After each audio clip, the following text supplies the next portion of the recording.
Bismillahirrahmanirrahim. Assalamualaikum warahmatullahi wabarakatuh. Alhamdulillahi rabbil alamin wa bihi nasta'in ala umurid dunya waddin. Wassalatu wassalamu ala asyrafil mursalin wa ala alihi wa sahbihi ajma'in. Subhanaka la ilma lana illa ma 'allamtana innaka antal alimul hakim. Hasbunallah wa ni'mal wakil, ni'mal maula wa ni'mal nasir. Wala hawla wala quwwata illa billahil aliyyil azim. Alhamdulillah, sentiasa kita bersyukur kehadirat Allah Ta'ala kerana Allah masih mengurniakan nikmat-nikmatnya kepada kita semua. Tuan-tuan, puan-puan muslimin dan muslimat yang dikasihi lagi dirahmati Allah Ta'ala sekalian, insya-Allah pada hari ini Isnin kita sambung semula kuliah tafsir dan tadabbur Al-Quranul Karim. Pada kuliah yang lepas, Alhamdulillah, kita telah pun selesai membahaskan surah Al-Muddathir, iaitulah surah yang ke-74 dalam Al-Quran. So, pada hari ini insya-Allah kita sambung surah yang berikutnya, iaitulah surah Al-Qiyamah, surah yang ke-75 dalam Al-Quran. Baik, sebelum kita membahaskan ayat-ayat Allah Ta'ala yang terdapat dalam surah ini, mari kita lihat sedikit sebanyak muqaddimah kepada surah Al-Qiyamah ini. Pertama-tama, surah ini disebut nama dia sebagai surah Al-Qiyamah kerana pada ayat pertama Allah Ta'ala bersumpah dengan hari kiamat. Allah berfirman, A'udzubillahi minasyaitonirrajim, La uqsimu biyaumil qiyamah. Allah bersumpah dengan hari kiamat. Maka surah ini disebutlah nama dia sebagai surah Al-Qiyamah. Di sisi lain, kerana surah ini seluruhnya membicarakan tentang hari kiamat, mulai daripada Allah membangkitkan orang, tanda-tanda hari kiamat, balasan amal perbuatan, kematian dan lain sebagainya. Itulah yang dibincangkan dalam surah Al-Qiyamah ini. Al-Imam Al-Alusi rahimahullah menambahkan satu lagi nama kepada surah ini. Beliau mengatakan bahawa surah ini disebut sebagai surah La Uqsimu. Kerana pada ayat pertama Allah berfirman La Uqsimu. Jadi kalau kita ambil pendapat yang disebutkan oleh Al-Imam Al-Alusi rahimahullah ni, maka ada dua nama surah ini. Pertama surah Al-Qiyamah dan yang kedua ialah surah La Uqsimu. Baik, surah ini merupakan surah Makkiyah bil ittifaq, berdasarkan kepada kesepakatan ulama. So, tidak ada perbezaan pendapat dalam kalangan ulama tentang status surah ini sebagai surah Makkiyah. Semua mengatakan ini adalah surah Makkiyah. Artinya diturunkan kepada Nabi kita alaihi salatu wassalam semasa baginda belum lagi hijrah ke Madinah. Di dalam Al-Quran, surah ini adalah surah yang ke-75, tetapi apabila dilihat daripada tertibun nuzul, tertib penurunan surah ini kepada Nabi kita alaihi salatu wassalam, maka surah ini ialah surah yang ke-31 diturunkan kepada Nabi sallallahu alaihi wasallam. Nazalat ba'da suratil Qari'ah wa qabla suratil Humazah. Ia diturunkan selepas surah Al-Qari'ah dan sebelum surah Al-Humazah ataupun surah Wailul li kulli humazatin lumazah. Baik, surah Al-Qiyamah ni sebagaimana kita lihat di dalam Al-Quran, ia mempunyai sebanyak 40 ayat. Ada sebanyak 40 ayat. Walaupun ada ramai ulama yang memandang bahawa jumlah ayat dalam surah ini adalah 39.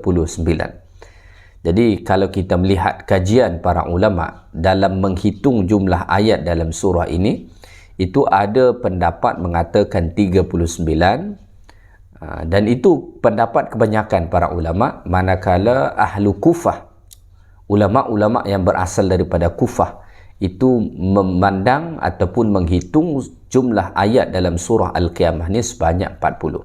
Apabila kita melihat dalam Al-Quran, maka di sana dibuat 40 ayat surah Al-Qiyamah ni. Artinya pendapat itu atau hitungan itu sama dengan pendapat daripada ulama-ulama yang berasal daripada Kufah, ya. Baik, mari kita bahaskan beberapa ayat daripada surah Al-Qiyamah ini. Allah Subhanahu wa taala berfirman, A'udzu billahi minasy syaithanir rajim. Bismillahirrahmanirrahim. La uqsimu biyaumil qiyamah wa la uqsimu bin nafsil lawwamah. Ayahsabul insanu an lan najma'a 'idhamah. Bala qadirina 'ala an nusawwiya bananah. Bal yuridul insanu liyafjura amamah. Baik, saya bacakan sampai ayat 5 saja dulu. Pada ayat yang pertama, Allah Ta'ala berfirman, La uqsimu biyaumil qiyamah. Aku bersumpah dengan hari kiamat.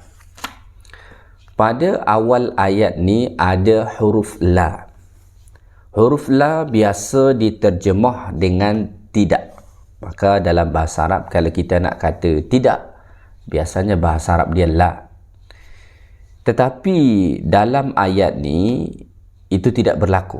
Maka jangan sampai kita salah faham dalam menterjemah ataupun mentafsirkan ayat ni. Jangan sampai kita kata la uqsimu biyaumil qiyamah. Tidak, aku bersumpah dengan hari kiamat. Itu artinya kita menafikan Allah Ta'ala bersumpah dengan hari kiamat. Sedangkan ayat ni menjelaskan bahawa Allah Ta'ala bersumpah dengan hari kiamat. La yang ada pada awal ayat 1 ni, surah Al-Qiyamah ni, ia tidak dipandang sebagai la nafi. Kalau la nafi diartikan dengan tidak. So huruf la dekat sini, ia hanya zaidah. Zaidah maksudnya sekadar tambahan sahaja yang kita tak perlu terjemah. Itulah betapa kaya bahasa Arab tu. Ya. Jadi huruf la dalam bahasa Arab tu ada pelbagai. Yang biasa diterjemah dengan tidak itu la nafi nama dia. Tapi selain la nafi, ada la yang lain lagi. Misalnya ada la nahiyah nama dia, dan juga ada kalanya la itu zaidah, sekadar tambahan. Maka kalau dia la zaidah dalam bahasa Arab, itu tak perlu kita terjemah. Sebab dia sekadar tambahan sahaja untuk memperindah kalimah tersebut. Itulah yang ada pada awal ayat yang pertama ini. La uqsimu biyaumil qiyamah. Aku bersumpah dengan hari kiamat, kata Allah. So dekat sini Allah Subhanahu wa taala menyatakan secara jelas dan tegas bahawa Allah Taala bersumpah. Yang menarik pada ayat ini, Allah bersumpah dengan langsung menyatakan uqsimu, aku bersumpah. Dalam surah yang lain Allah Taala bersumpah itu menggunakan huruf sumpah. Misalkan Allah bersumpah wasyamsi, demi matahari. Allah tidak sebut uqsimu bisyamsi, ya, tetapi Allah Ta'ala sebut wasyamsi. So huruf waw dekat situ huruf sumpah nama dia dalam bahasa Arab.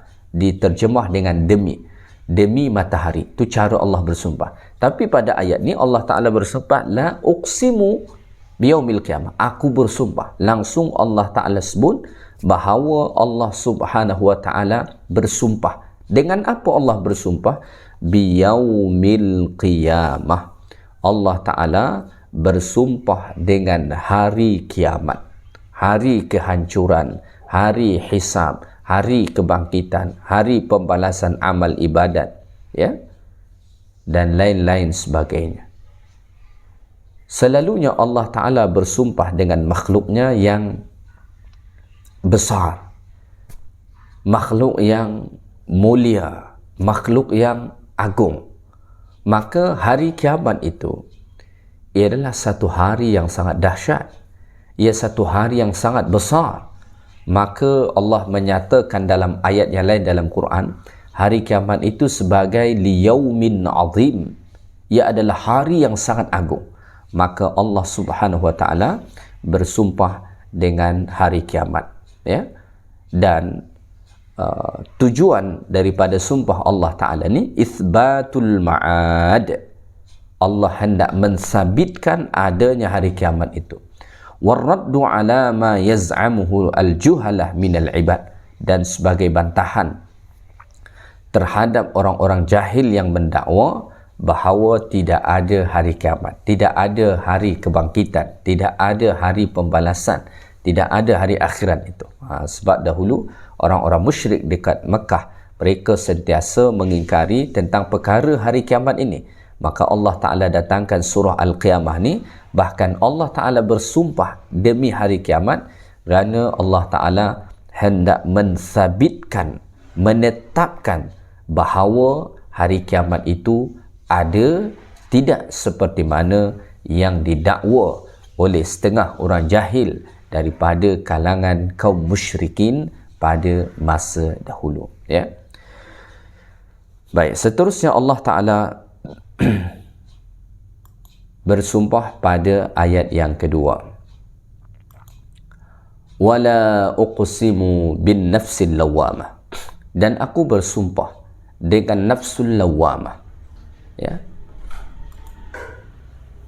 Ini sumpah Allah Ta'ala yang kedua, wala uqsimu bin nafsil lawamah, dan aku bersumpah. La yang ada pada ayat ni sama dengan la pada ayat pertama tadi, sekadar tambahan saja.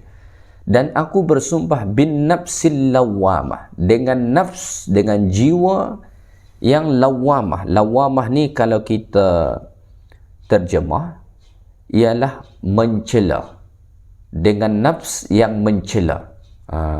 Mencela siapa? Mencela pemiliknya, mencela tuannya. Maka dalam Quran Allah Ta'ala menjelaskan ada 3 nafs, ya, ada 3 nafs. Yang pertama ada disebut dengan nafs ammaratum bisu'. Ini nafs paling buruk ni, nafs yang sentiasa menyuruh kepada keburukan. Allah Ta'ala sebut di dalam surah Yusuf, innan nafsa la ammaratum bisu', sesungguhnya nafs yang sentiasa menyuruh kepada keburukan. Ini nafsu yang paling buruk. So nafsu ammaratum bisu' ni, dia hanya menyuruh orang tersebut untuk sentiasa melakukan keburukan, melakukan dosa, melakukan maksud. Itu sahaja ajakan dia. Maka ini nafs yang paling buruk, ya.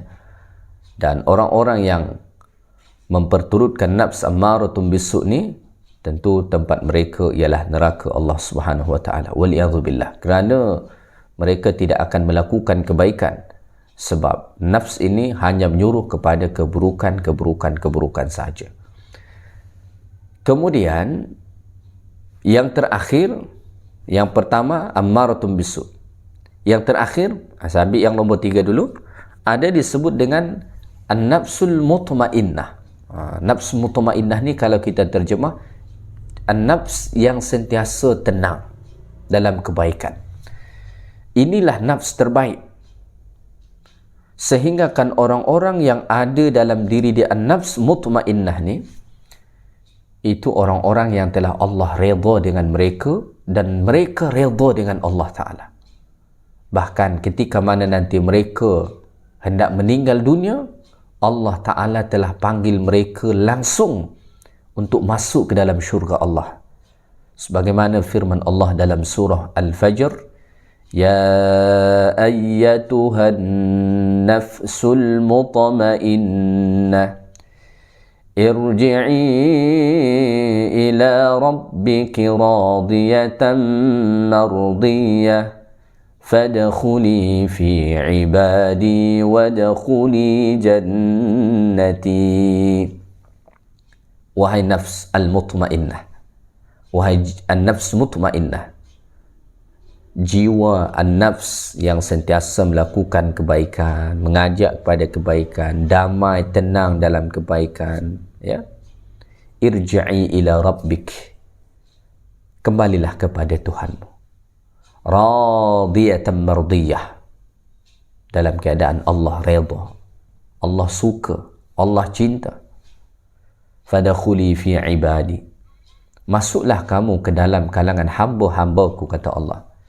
Wadkhuli jannati, dan masuklah kamu ke dalam syurgaku. Inilah nafs yang paling tinggi, maqam tertinggi, nafs mutmainnah. Paling rendah nafs ammaratun bisu.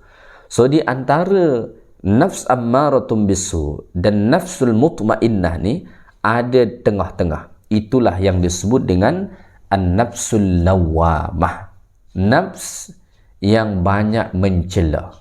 Mencela apa dia?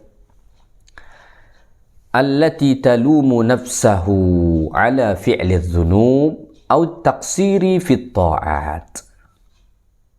Jiwa nafs lawamah ni nafs yang sentiasa mencela tuannya apabila melakukan dosa. Jadi orang yang memiliki nafs lawamah ni, dia mungkin jatuh kepada dosa, jatuh kepada maksiat, tetapi selepas itu dia mencela diri dia, ya, dia menyesalinya. Ada orang lepas buat dosa, dia mencela diri dia, dia berkata, kenapalah aku buat, kenapalah sampai macam tu, menyesal betul lah aku buat tu. Dia cela diri dia kerana dah buat dosa, ya. Sebab ada orang dia buat dosa, dia tak mencela diri dia. Ini an-nafsu ammaratun bisu ni. Kalau an-nafs ammaratun bisu, dia buat dosa, dia buat maksiat, dia tak mencela diri dia, malah dia boleh bangga dengan apa yang dia buat. Tapi orang-orang yang ada nafs lawamah ni, dia mungkin buat dosa, tetapi lepas tu dia mencela diri dia, dia menyesali, dia marah dengan diri dia, kenapalah aku buat tu.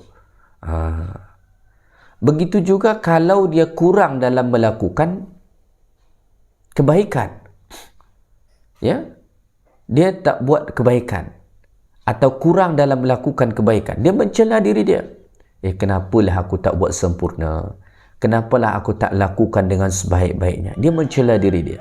So ini masih kategori yang baik sebenarnya, tengah-tengah, ya. Jadi kita tu kalau boleh, sekurang-kurangnya kita berada pada taraf al-lawamah ni, nafsul lawamah ni. Jangan sampai nafs ammaratun bisu, ya, sebab itu nafs yang paling buruk. Kalau boleh sekurang-kurangnya nafsul lawamah. Kalau boleh lebih tinggi lagi, capailah nafsul mutmainnah. Kenapa? Kerana kalau sempat kita berada pada nafsu ammaratun bisu, maka kita sangat selesa dengan keburukan. Kerana nafs ni dia hanya menyuruh kita buat buruk. Lepas buat buruk, buat dosa pun, dia relax je. Dia rasa macam tak ada apa. Kalau nafs lawamah, mungkin dia buat dosa, mungkin dia kurang dalam melakukan kebaikan, tetapi ia sentiasa mencela dirinya kerana telah melakukan dosa atau kurang dalam melakukan ketaatan.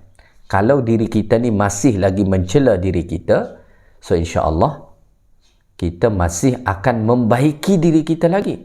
Tapi kalau kita buat salah, kemudian kita tak ada langsung mencela diri kita, itu sukar untuk memperbaiki diri, ya. Maqam tertinggi tadi itulah nafsu al-lawamah, ya. Maka kita perlu untuk mencela diri kita, ya, sebelum kita menyesal. Maka ada ulama mengatakan, atib nafsaka qabla an tandima ala a'malika.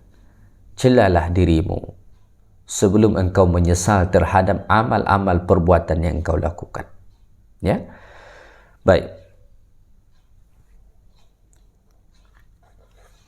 Ayat pertama, Allah Ta'ala bersumpah dengan hari kiamat. Pada ayat yang kedua ni, Allah Subhanahu wa ta'ala bersumpah dengan nafsu al-lawamah, nafs yang sentiasa mencela tuannya. Apa hubung kait kedua-dua sumpah Allah Ta'ala ni? Para ulama mengatakan, wajahur ribat baina yaumil qiyamah wan nafsil lawamah anna tamamal laum innama yadhharu yaumal qiyamah. Hubung kait antara sumpah Allah dengan hari kiamat dan sumpah Allah dengan an-nafsul lawamah, nafs, jiwa yang sentiasa mencela tuannya, ialah bahawa kesempurnaan celaan itu nanti pada hari kiamat.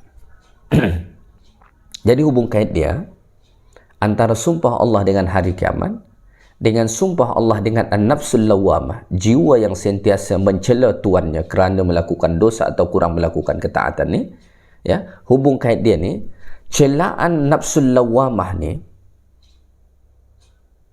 paling dahsyat itu nanti pada hari kiamat. Maka pada hari kiamat nanti, jiwa manusia ni akan mencela diri dia. Kenapa dulu kau buat dosa? Kenapa kau dulu tak sungguh-sungguh buat kebaikan? Kenapa kau tinggalkan ketaatan? Di sanalah nanti paling sempurna nafs ini mencela dirinya sendiri. Dekat dunia ni, orang buat dosa, mungkin dia celah diri dia.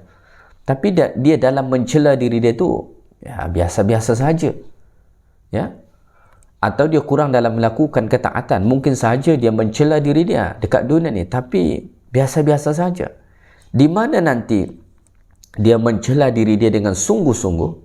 Di akhirat, pada hari kiamat. Pada hari kiamat dia akan betul-betul mencela diri dia, ya, kerana telah melakukan dosa atau kerana telah meninggalkan atau kurang dalam melakukan ketaatan kepada Allah Subhanahu wa ta'ala, ya. Baik, kita teruskan ayat yang ketiga. Pada ayat yang ketiga Allah Ta'ala berfirman, ayahsabul insanu allan najma'a 'idhamah. Patutkah manusia yang kafir menyangka bahawa kami tidak akan dapat mengumpulkan tulang-tulangnya dan menghidupkannya semula? Allah Ta'ala sebut pada ayat ni, ayahsabul insan. Patutkah manusia itu menyangka? Ya, ini maksudnya orang-orang kafir. Kerana orang-orang kafir pada masa dahulu, mereka sentiasa ingkar tentang hari kiamat, khasnya tentang Allah Ta'ala membangkitkan semula orang yang sudah mati. Apabila disampaikan kepada mereka, mereka sentiasa tak percaya. Sebab menurut mereka tak logik. Maka dalam surah Yasin, mereka sampai mengatakan, man yuhyil 'idhama wa hiya ramim. Siapa yang akan menghidupkan tulang belulang yang telah hancur itu? Sebagaimana kita ketahui, apabila manusia meninggal ditanam di dalam tanah, maka jasadnya hancur dekat sana, ya. So tinggal tulang-tulang saja. Mungkin tulang-tulang pun ada yang hilang. Jadi apabila Nabi dahulu menyampaikan dakwah kepada mereka bahawa Allah Ta'ala kuasa untuk membangkitkan semula, atau Allah Ta'ala akan membangkitkan semula orang-orang yang sudah mati pada hari kiamat nanti, mereka sentiasa tak percaya. Ya, maka mereka mengatakan, Allah Ta'ala sebut pada ayat ni, ayahsabul insan. Ya, adakah manusia itu menyangka, maksudnya orang-orang kafir, allan naqdiru ala jam'i 'idhamihi ba'da tafarruqihi, bahawa kami tidak sanggup, tidak kuasa untuk menghimpunkan tulang belulang yang telah tersebar, terpisah-pisah daripada badannya. Allah Ta'ala pasti mampu. Jadi Allah Ta'ala dekat sini bukan sekadar bertanya, tetapi Allah Ta'ala hendak mengatakan, wahai manusia, jangan kamu ingat kami tidak sanggup mengumpulkan semula tulang belulang itu. Ya. Jadi sumpah Allah Ta'ala yang dua tadi, Allah bersumpah demi hari kiamat dan Allah bersumpah demi nafsul lawamah. Poin yang hendak Allah Ta'ala sampaikan ialah bahawa manusia yang telah mati itu pasti akan dibangkitkan. Ya, pasti akan dibangkitkan. Lalu Allah Ta'ala cuba membantah dekat sini dakwaan setengah orang-orang kafir pada masa dahulu yang menyatakan bahawa Allah Ta'ala yang menyatakan bahawa tak mungkin dapat dikumpulkan atau dihidupkan semula tulang belulang yang telah hancur. Ya. Maka Allah Ta'ala sebut pada ayat ini, ayahsabul insanu allan najma' idhamah.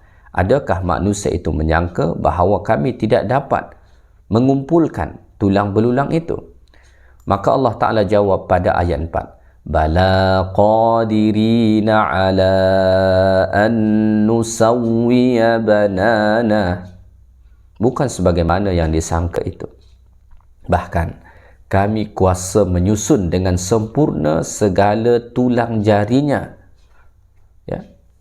Allah Ta'ala mengatakan pada ayat ni, bala qadirin. Bahkan kami sanggup, kata Allah. Pasti kami sanggup. Walaupun tulang-tulang mereka dah hancur, terpisah-pisah, kami qadirin, bala qadirin, kami sanggup, kata Allah.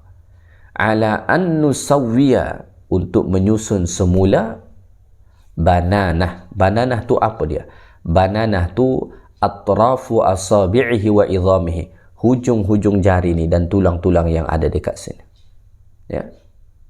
Kenapa Allah Ta'ala sebut hujung jari atau tulang-tulang yang ada pada hujung jari ni? Kerana tulang-tulang yang ada pada hujung jari ni, ya, kerana tulang-tulang yang ada pada hujung jari ni, inilah tulang-tulang yang paling kecil. Ya. Ini tulang-tulang yang paling kecil. Seolah-olah Allah Ta'ala hendak mengatakan kepada mereka, ya, jangankan untuk menyusun balik tulang-tulang kamu yang besar-besar tu, seperti tulang belakang ni, tulang pada tangan, tulang pada kaki, ya, tulang pada leher. Jangankan untuk menyusun itu, untuk menyusun balik, menghimpunkan balik tulang-tulang kamu yang paling kecil saja, yang ada pada hujung-hujung jari kamu tu, kata Allah, kami pasti kuasa. Kalau yang kecil saja Allah Ta'ala kuasa, apatah lagi yang besar. Logik kita manusia ni, menyusun yang besar-besar itu lebih mudah berbanding menyusun yang kecil-kecil. Ya, lebih mudah. Maka pada ayat ni Allah Ta'ala sebut, bala an nusawwiya banana. Bahkan Allah Ta'ala kuasa untuk menyusun balik, menghimpunkan balik, merangkai balik tulang-tulang yang ada pada hujung jari ni. Ini tulang-tulang paling kecil. Mestinya ni paling susah ni. Kalau yang paling susah ni sahaja Allah Ta'ala kuasa, apatah lagi yang tak susah. Maka tidak ada sedikit pun keraguan dengan kuasa Allah Subhanahu Wa Ta'ala bahawa Allah Ta'ala sanggup menyusun balik tubuh badan kita ni semula nanti, kemudian kita dibangkitkan ke padang mahsyar untuk dihisab dan dibalas segala sesuatu amal-amal perbuatan yang pernah kita lakukan semasa kita hidup di atas dunia ini. Ya.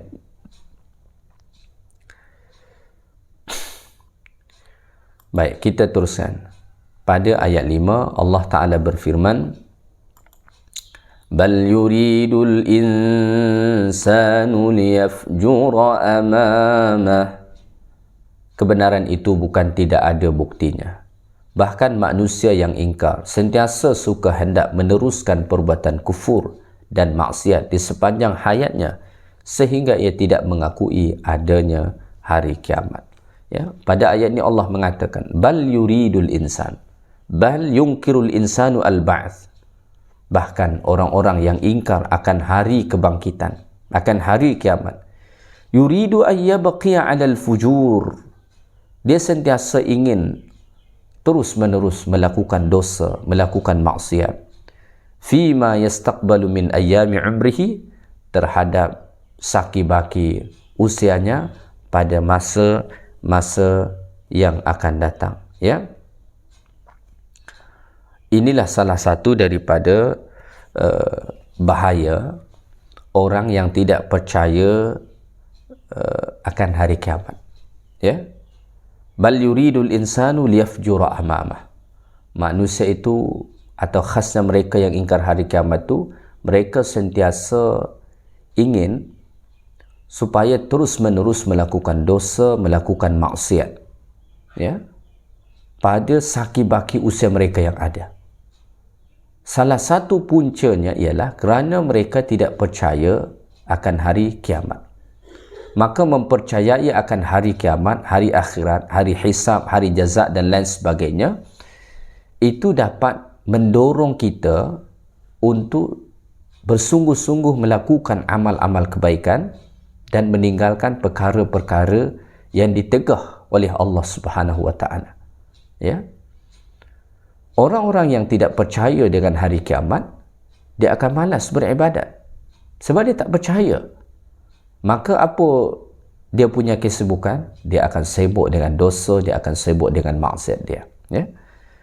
Qala Sa'id bin Jubair. Sa'id bin Jubair mengatakan tentang ayat 5 surah Al-Qiyamah ni, kata beliau, yuqdimu 'ala dhanbi wa yuakhiru taubah. Mereka melakukan dosa tetapi melambat-lambatkan taubat. Fayaqulu sawfa atub, sehingga kan mereka berkata, saya akan taubat nanti. Sawfa a'mal, nanti saya akan beramal. Hatta ya'tihi al-mautu ala syarri ahwalihi wa aswa' a'malihi, sehingga akan datang kepada dia kematian dalam keadaan dia yang paling buruk dan dalam keadaan amal dia paling buruk, ya. Maka Sa'id bin Jubair mengatakan, maksud bal yuridul insanu liyafjura amamah, manusia itu sentiasa ingin terus menerus melakukan dosa. Dia ingin buat dosa dulu, buat dosa. Dalam hati dia berkata, tak apa, nantilah taubat, nantilah kamu beramal, nantilah kamu buat amal-amal kebaikan. Tanpa dia sedar, tiba-tiba kematian datang kepada dia, ya. Tiba-tiba datang kematian kepada dia dalam keadaan yang buruk itu, ya. Maka percaya akan hari akhirat, tahu tentang hari akhirat, yakin akan hari akhirat, itu perkara yang dapat mendorong kita supaya bersungguh-sungguh membuat persiapan ke sana. Maka disebut para ulama, mata tajahalatil akhirah fi nafsik, ketika mana dirimu jahil tentang akhirat, fa innaka sataj'alud dunya hiya ghayatuk, maka itu akan membuat kamu menjadikan dunia sebagai tujuan. Manusia, ya, manusia kalau dia tak tahu akhirat, dia tak percaya akhirat, maka dunialah yang menjadi tujuan hidup dia. Nasyal fajir zadal akhirah. Orang yang suka buat dosa ni, dia lupa untuk bekalan akhirat dia. Fatazawwadu bil fujur liyas'ida fil ajilah. Maka dia bersungguh-sungguh untuk menyiapkan bekalan dia dalam kesenangan maksiat dunia, supaya dia bahagia dekat dunia ni. Tapi sungguh dekat dunia ni tidak ada kebahagiaan yang kekal abadi buat selama-lamanya, ya. Baik, mungkin sekadar tu saja kuliah kita pada hari ini, surah Al-Qiyamah ayat 1 sampai ayat 5. Mudah-mudahan ayat-ayat yang kita bahaskan pada hari ini dapat kita faham dengan baik dan kita ambil pengajaran daripadanya, khasnya berkenaan tentang hari kiamat tadi. Yang baik daripada Allah Ta'ala, segala yang kurang daripada saya. Subhanakallahumma bihamdik, asyhadu an la ilaha illa anta, astaghfiruka wa atubu ilaik. Assalamualaikum warahmatullahi wabarakatuh.